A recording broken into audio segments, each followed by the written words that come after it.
जय जय राम कृष्ण हरी. संत जगद्गुरु संतश्रेष्ठ तुकाराम महाराजांनी श्रीमद भगवद्गीतेचा समश्लोकी अनुवाद अभंग छंदात अभिजात मराठी बोलीभाषेत केला आहे. त्या ग्रंथाचे नाव आहे अभंग मंत्रगीता आणि याचीच आपण ओळख करून घेत आहोत. आता आपण भाग 21 अध्याय 3 आणि श्लोक क्रमांक 26 पासून सुरुवात करूया. प्रथम श्लोक वाचूया आणि नंतर अभंग वाचूया. न बुद्धिभेदम जनयेत अज्ञानाम कर्मसंगिनाम जोषयेत सर्व कर्माणि विद्वान युक्तः समाचरण. आणि अभंग आहे व्हावी कामना संपूर्ण काम्य हेतूच तू जाण तैसेच मग तू साधन कर्मठ ऐसे बोलिजे. अज्ञान झोबिन्नले ऐसे दृष्टीने पाहिले तरी त्यांचे अंतर भले भेदू नये सुज्ञाने.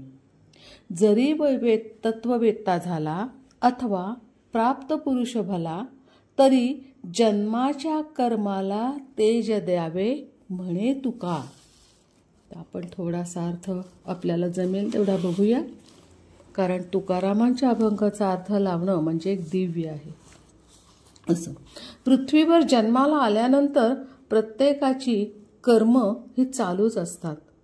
प्रत्येकाचा उद्देश ही स्वतःची इच्छा पूर्ण करण्यासाठीच असतो. विहित कर्माचे ज्ञान काहींना नसते. कर्मज्ञानाबाबत काही जण अज्ञानीही असतात.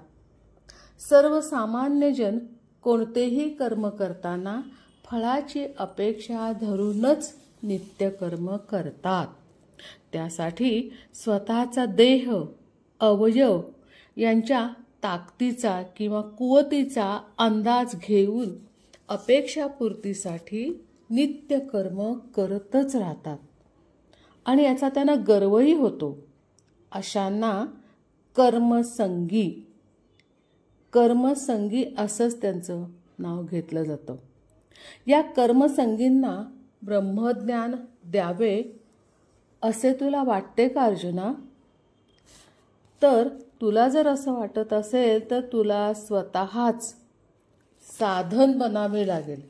म्हणजे तुला कर्म करावे लागेल. ते तू आदर्श असल्याने तुझे कर्माचे निरीक्षण असे हे कर्मसंगी करतीलही. पण पाहणारे लोक तुला ब्रह्मज्ञानी असलास तरी कर्मठ असं म्हणतीलही. कोण काय म्हणेल इकडे मात्र तू लक्ष देऊ नकोस. स्वतःवर विश्वास ठेव आणि समाजाला सत्कर्माचे उपदेश देणारे ते सुद्धा कर्मातून असं तू एक साधन बन. हे अर्जुनाला सांगताना श्रीकृष्ण अभंगातून काय म्हणतो ते आपण बघूया. व्हावी कामना संपूर्ण काम्य हेतूच तू जाण तसेच मग तू साधन कर्मठ ऐसे बोलिजे. तुला कर्मठ म्हणणाऱ्या कर्मसंगींना देह आणि आत्मा याबाबत कर्मातून सांग, पण शब्दातून बोध मात्र तू देऊ नकोस. तुला वाटेल असे का, तर त्यासाठी ऐक. एक उदाहरण सांगतो तुला की कर्म कशी असतात. ह्या कर्म संगींची मातेच्या स्तनातील दुधाशिवाय ज्या लेकरांना अन्य दूध किंवा त्या बाळासाठी दिलेलं टॉनिक किंवा त्यासाठी दिलेलं औषध हे पचत नाही, ते उलटून पडतं.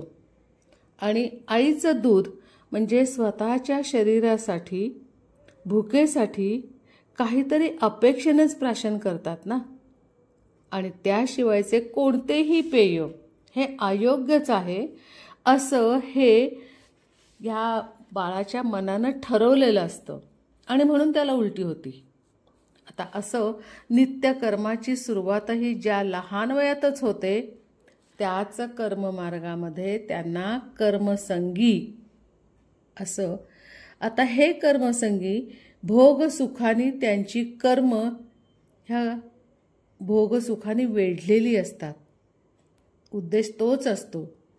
त्या कर्माच्या तुम्ही ह्या कर्मसंगींचं जे कर्म आहे त्याचं कौतुक करूनच समाजाला, अशा एक समाजातल्या गटाला म्हणा किंवा समाजाचा जो भाग आहे त्याला आपलंसंच करून घ्यावं, एवढा एकच उद्देश आहे त्यामागे. त्याशिवाय तुम्हाला मार्ग मिळणार नाही आहे. कारण त्यांच्याशी वितुष्ट येऊ देऊ नये यासाठी त्यांना आपलंसं म्हणावं. आणि म्हणून त्यासाठी तुकाराम सांगतात, अज्ञान झोबिन्नले ऐसे दृष्टीने पाहिले, तरी त्यांचे अंतर भले भेदू नये सुज्ञाने. म्हणजे असं करणाऱ्यांना सुज्ञता हवी. आता यापुढे अनेक धोका पण सांगतात की तो असा की कर्मसंगी आणि कर्मयोगी यांच्यातील एकोपा झाला, म्हणजे एकमेकात मिसळले तरच समाज कोणतेही कर्म न करता नास्तिकतेच्या मार्गाने जाण्याची शक्यता असते. आणि असं होऊ नये म्हणून यांचा एकोपा म्हणजे अकर्मी आणि सत्कर्मी किंवा कर्मसंगी आणि कर्मयोगी ह्यांचा एकोपा झालाच पाहिजे. अज्ञानी अवस्थेत ब्रह्मज्ञानाचा उपदेश करणे म्हणजे ज्ञानाच्या विहिरीतच ढकलल्यासारखं होईल त्यांना. म्हणजे विहिरीत ढकलल्यावर नाकातोंडात जसं पाणी जातं तसं ह्यांना ब्रह्मज्ञानाचा जर उपदेश करायला गेला तर त्यांना डचमळण्यासारखं होईल. नाकातोंडात पाणी जाऊन ते त्यामध्ये घाबरतील. आणि म्हणून अर्जुन हे लक्षात ठेव की अज्ञानाला आपलेसे करून युक्तीने सत्यतत्वाच्या गोड गोड गोळ्या चघळायला द्यायच्या. अर्थात त्या थोड्या थोड्याच, पण नकळत बुद्धीच्या प्रवाहात अनुयायी सामील होतील. आणि म्हणून ह्यासाठी तुकाराम सांगतात, जरी तत्ववेत्ता झाला अथवा प्राप्त पुरुष भला, तरी जन्माच्या कर्माला तेज द्यावे म्हणे तुका. ज्ञानी पुरुषांनी मूढांप्रमाणे म्हणजे मूर्खाप्रमाणे म्हणजे अज्ञानांप्रमाणे आसक्ती न धरताच वर्तन करावे व लोकसंग्रह करण्याचा त्यासाठी मार्ग दाखवलाय. कारण समाजाचे दोन्ही गटांचा एकोपा व्हायला हवा, तर लोकसंग्रह झाला पाहिजे. आणि समाज ह्या अशा समाजाच्या एकत्रीकरणातूनच एक असं उत्तम राजकारण कसे साधायचे याचा जणू काही हा वस्तुपाठच दिला आहे. आणि तो भूत, भविष्य आणि वर्तमान या सर्व काळी उपयोगी करणाराच ठरेल. अर्थात काही जणांनी ही सुलभ पद्धती अनुभवली पण असेल. असो, आता आपण पुढील श्लोक आणि अभंग वाचूया. श्लोक क्रमांक आता 27. प्रकृतेः क्रियमाणानि गुणैः कर्माणि सर्वशः अहंकार विमूढात्मा कर्ता अहम इति मन्यते. आणि अभंग म्हणतो, कर्मे सर्व प्रकृतीच्या गुणी खेळची मायेचा सोडली ती ज्याच्या त्याच्या पुन्हा गळा लागती. जववरी देह संगू तव न सुटे प्रसंगू उगा आग्रही उल्लंघू पाहता येथे नाडेल. अहंकारे मूढ बुद्धी म्हणे माझी हे उपाधी तुका म्हणे कधी सुटे ऐसे दिसेना. आता जसा जमेल तसा आपण याचा अर्थही बघूया. 3रा अध्याय हा मुळी कर्मयोगाचाच आहे. आणि या कर्माविषयी आणि कर्म करणाऱ्याविषयी म्हणजेच अहंकाराविषयी, ज्ञानी आणि अज्ञानीविषयी कृष्ण बोलतात आणि मुक्तपणे त्याबाबत सांगतात. तेही सर्वसामान्यांच्या नित्यकर्माच्या विषयाशी संबंधित सावधपणाच्या सूचना देतात. ज्ञानी आणि अज्ञानी अशा 2 समाज घटकांची माहिती यापूर्वी आपण आधीच्या अभंगात घेतली आहे. आता कृष्णाने ती दिली आहे सुद्धा आपल्याला माहिती, पण त्याच विषयाला अनुसरून अशा कर्माविषयी पुन्हा कृष्ण सांगतो आणि ज्ञानी आणि अज्ञानी दोघेही आपापले कर्म करीतच राहतात. कुणी असं निवांत बसलेला नसतोच. ज्ञानी असो अज्ञान असो, दोघं आपापली कर्म करताना ती कर्म आपल्याला सारखीच दिसतात. कारण डोळ्यानं जे दिसतं ते सारखीच कर्म असतात, त्या सारख्याच दिसतात. पण न दिसणारा जो त्याचा आशय, भावना आणि त्या करण्यामागची वृत्ती हे मात्र वेगवेगळे असते. ही सर्व कर्म म्हणजे प्रकृतीचे गुण आणि मायेचा खेळ असतो. आता गुण म्हणजे सत्व रज तम आणि हा मायेचा खेळ. आता प्रकृतीच्या अधीन राहणारा मात्र कधीच निवांत राहत नाही. कारण प्रकृती जेवढी ॲक्टिव्ह तेवढीच ती व्यक्तीला तशीच कर्मप्रवृत्तीच करते. कामे करणाऱ्यांचा वेगळेपणा असतो तो सत्व रजतम या गुणांच्या आशयामुळे. या आपल्याला गुणांचा आशय माहीत पाहिजे. आणि ही सर्व वर्णन केलेली कामे म्हणजे जी मायेचा खेळ असतो ती कामं शाश्वत नसतात. प्रत्येक व्यक्ती संसार मांडते तो नाशवंतच असतो. प्रत्येकाच्या संसाराची मांडणी, धाटणी आणि रंगरूप यात विविधता असते.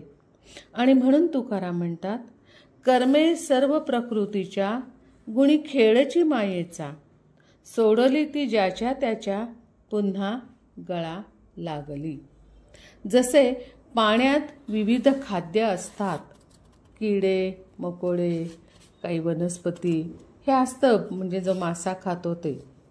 पण मासा मात्र गळ टाकलेला असतो ना पाण्यामध्ये त्याला पकडण्यासाठी, त्या गळालाच मासा पकडतो आणि आपला जीव गमावतो.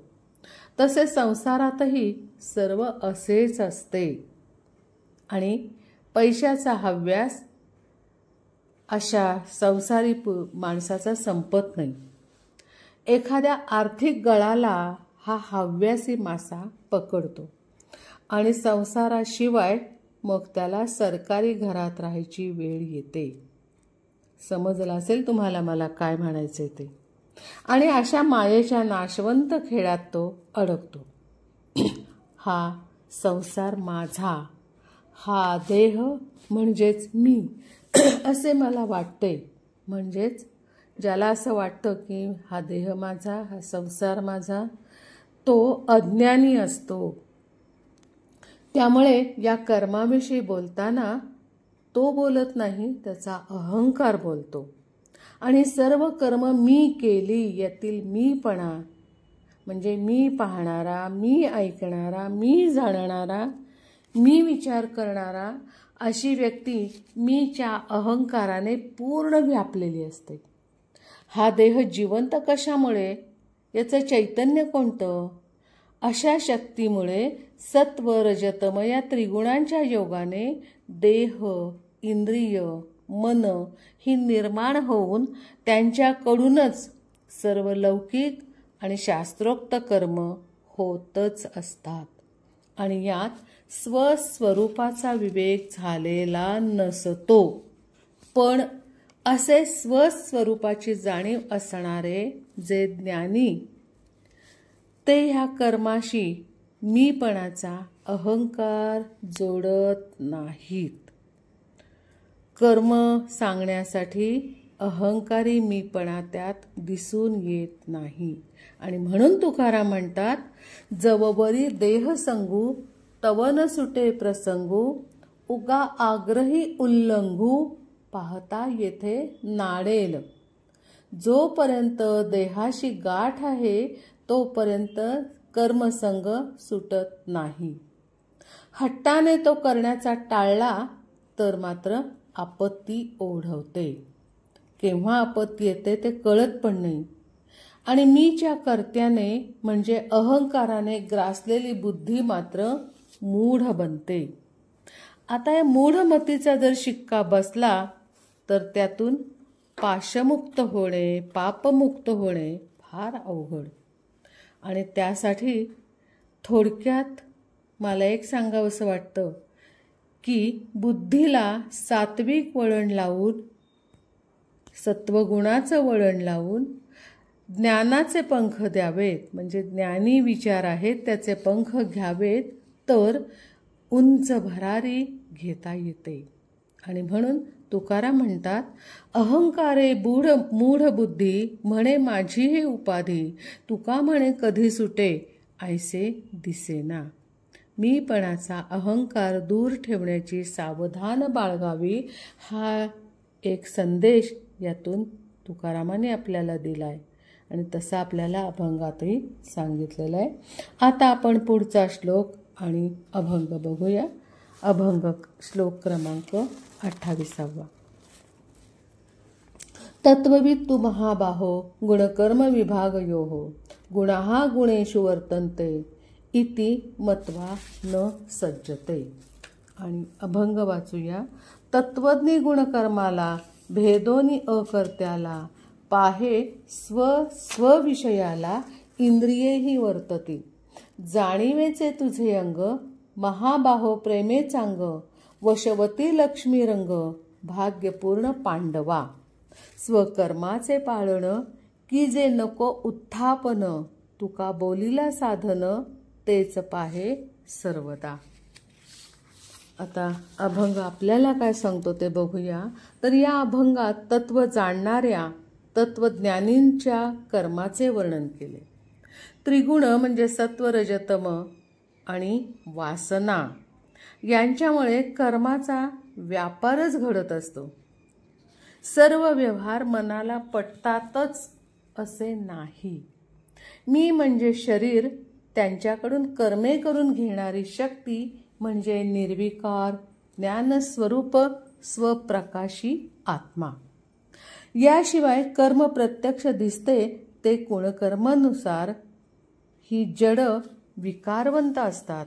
यांना जो जाणतो त्यांना तत्ववेत्ता किंवा तत्वज्ञानी असे म्हटले जाते. आणि म्हणून तुकाराम त्यांचं वर्णन करतात की तत्वज्ञी गुणकर्माला भेदोन अकर्त्याला पाहे स्वविषयाला इंद्रियेही वर्तती. प्रत्येकाचे गुणावगुण इंद्रियांच्या कर्मातून प्रकट होतात. याचा आत्म्याशी काहीही संबंध नाही, ना अभिमान ना गर्व. जसे पक्षी आकाशात मनसोक्त भराऱ्या मारतात, पण आकाशात त्याचा यत्किंचितही विकार होत नाही, तसेच देहाचे आणि अवयवांचे विविध व्यवहार हे विकार साधण्यासाठी होतात, पण याचा आत्म्याशी लवलेशही नसतो. म्हणजे तो अकर्ताच असतो, आत्मा अकर्ताच असतो. अर्जुना, या सर्वाची जाणीव तुला असल्याने तू तत्वज्ञानी आहेस. तुकारामाने अर्जुनाचे वर्णन असं केलंय की जाणीवेचे तुझे अंग महाबाहो प्रेमे चांग वशवती लक्ष्मी रंग भाग्यपूर्ण पांडवा. हे महाबाहो अर्जुना, तुझा देह तुझ्या प्रारब्धानुसार पांडवांचे पूर्णत्व असलेले प्रतापी शरीर तुला प्राप्त झाले. स्वकर्माची स्वधर्माची जाणीव तुझ्या देहाला आहे. तुला लक्ष्मी वश म्हणजेच प्रसन्न आहे. तू भाग्यवंत आहेस. आता तुझे गुण तुझे स्वकर्म तुझ्या जाणीवा एकत्र आण आणि यातून स्वकर्म साधण्यासाठी एकच साधन तू म्हणजेच ज्या देहाला अर्जुन म्हणतात तो देह बन. त्याच्याकडून सर्व इंद्रियांच्याकडून म्हणजे त्या देहाच्या सर्व इंद्रियांकडून स्वकर्माचे पालन करण्याचे तुझ्या सदैव मनात असू दे. ते टाळू नकोस. तत्वज्ञानी अर्जुना, तत्वांचे पालन कर. आणि म्हणून त्यासाठी तुकाराम म्हणतात, स्वकर्माचे पाळण की जे नको उत्थापन तुका बोलीला साधन तेच पाहे सर्वदा. श्रीकृष्णाच्या मनातील विचार तुकारामांच्या अभंगात अगदी सोप्या शब्दात व्यक्त होलेत. त्यामुळे आपल्याला हे श्लोक समजायलाही सुकर होते. पुढचा अभंग आणि श्लोक पाहूया. श्लोक क्रमांक 29. प्रकृतेः गुणसम्मूढाः सज्जन्ते गुणकर्मसु तान् अकृत्स विदहा मंदान कृत्सवित न विचालयेत. आणि अभंग पाहूया. लागती प्रकृती छंदी पडावया मोहोबंदी वृथा संसाराची मांदी मेळविती पुष्कळ गुणी रिझले प्रकृतीचे मूढ झोंबे विषयीलाचे अज्ञान पाहोनिकाचे खवळून ये सर्वज्ञे मोठे अहंकारी पाप घेऊनी मायेचे निजमाप उगाणी ती विषय दाप तुका त्यासी दाविना. आता अभंग बघूया आपण अर्थ. ज्यासाठी ज्ञानयोगी प्रमाणे कर्मसंगी प्रकृतीच्या प्रभावाने झपाटलेली असतात. संसाराचा अतीव मोहाने त्यांच्या संसाराचा पसारा वाढलेला असतो. कितीही कामे आणि त्यामुळे कितीही कामं केली तरी त्यांच्या अपेक्षा पूर्ण होतच नाहीत. संसाराच्या फलाशेशिवाय कर्माचा ते विचारच करीत नाहीत. आणि ह्याचे वर्णन तुकाराम करतात. लागती प्रकृती छंदी पडावया मोहोबंदी वृक्ष संसाराची मांदी मेळविती पुष्कळ. हा संसार किंवा प्रपंच फक्त माझा आहे असे म्हणणारा त्रिगुणांनी ग्रासलेला असतो. स्वतःची प्रौढी मिरवताना प्रपंचाचा मेळावा वाढतच राहतो. मी माझा म्हणणारा अहंकाराने भारलेला असतो. अज्ञानाला ज्ञान समजणारा किंवा अज्ञानी आहे तो स्वतःलाच शहाणा समजणारा मूढमती फलित आणि कर्माभोवती म्हणजे त्यानं केलेल्या कामातच तो व्यस्तही असतो आणि स्वतःलाच पुण्यवान समजतो, शहाणा समजतो. मीच काय तो योग्य माझं कर्म चाललंय असंही समजतो. आणि ह्याचंच वर्णन अभंगात काय केलंय पहा. गुणी रिझले प्रकृतीचे मूढ झोंबे विषयीलाचे अज्ञान पाहोनिकाचे खवळू नये सर्वज्ञे. अशा एखाद्याला म्हणजे संपर्क आपला सर्वांचा एकदम येत नाही तर त्यातला जो तुमच्या जवळ आहे आणि त्याचा काही शहाणपण स्वतःला शहाणा समजणारा दिसला तर त्याला शिकवायचा प्रयत्न केला तर तो काहीही ऐकणार नाहीये. त्याचे शब्द प्रति उत्तर जे तुम्हाला मिळेल ते तुम्हाला झोंबणारे जिव्हारे लागणारेच असेल. तुम्हाला शत्रुत्व तर ह्यांच्याशी नको असेल. अशा व्यक्तीला तुम्हाला सांगावंसं खूप वाटेल. त्यांची मैत्री पण करावीशी वाटत असेल आणि त्यांना लांब जर सरकवायचं नसेल, अंतर ठेवायचं नसेल ह्यांच्याशी वागताना तर त्यांची मैत्री करा.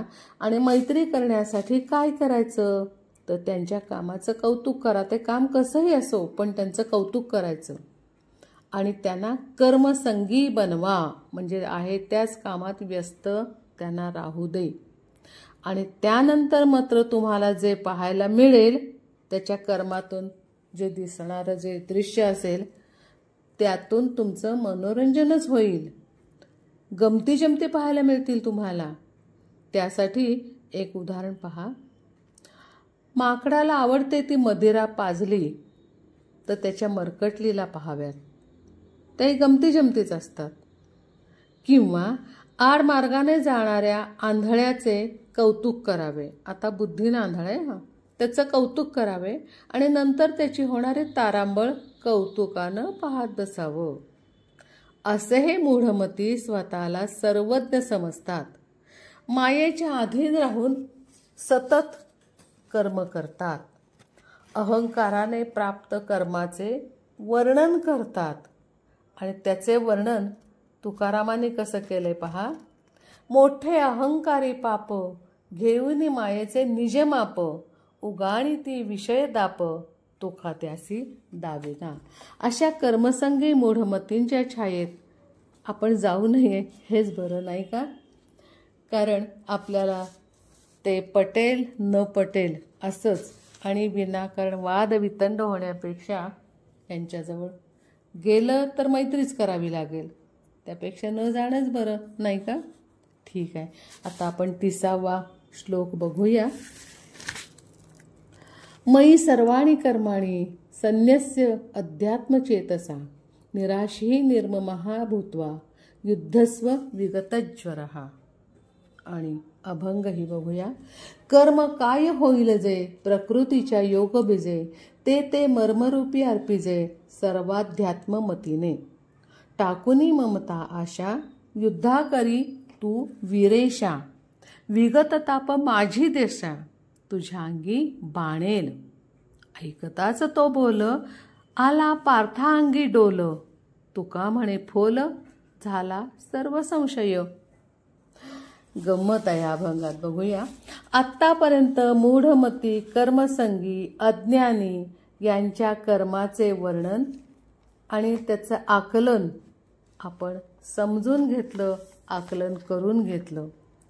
आता यांना शहाणं करू नका असंही आपल्याला कृष्णानं सांगितलंय.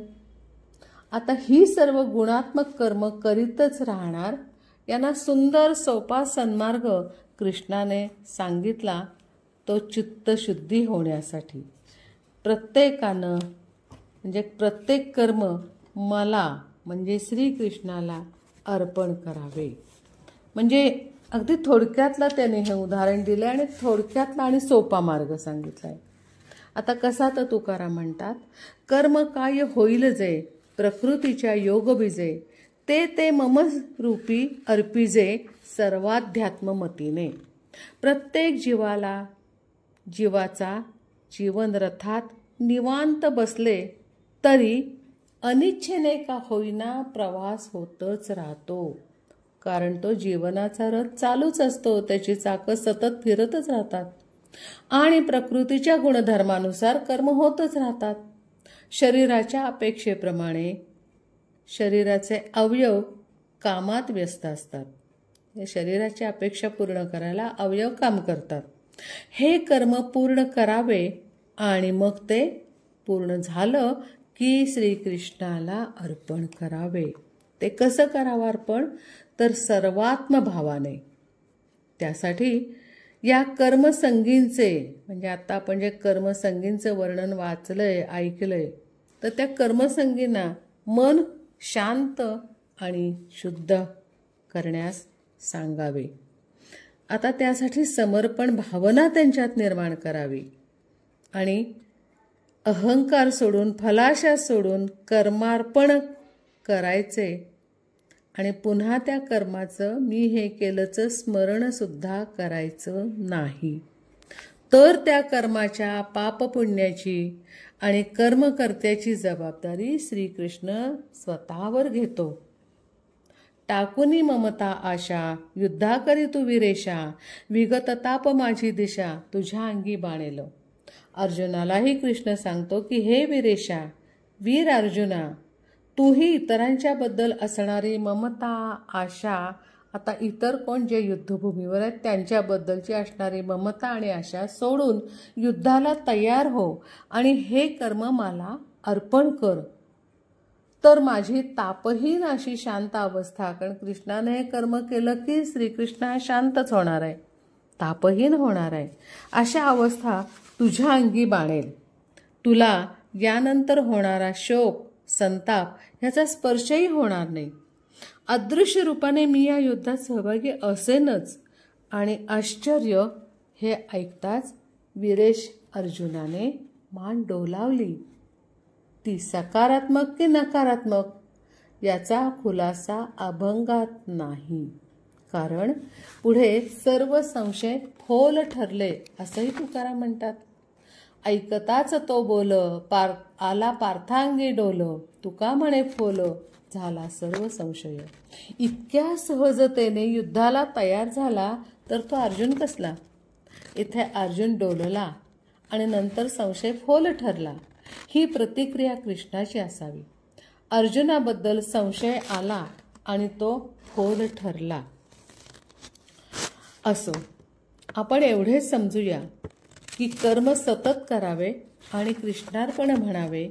प्रत्येक दिवस नव्याने समजून नवीन कामास सुरुवात करावी, तर आयुष्यात सुख, समाधान, आनंद सहजरित्या प्राप्त होतो. आपण हीच प्रार्थना कृष्णचरणी करूया आणि तुकारामांना वंदन करून भाग 21 इथे थांबूया. जगद्गुरु संत श्रेष्ठ तुकाराम महाराज की जय. श्री कृष्णार्पणमस्तु. जय जय राम कृष्ण हरी.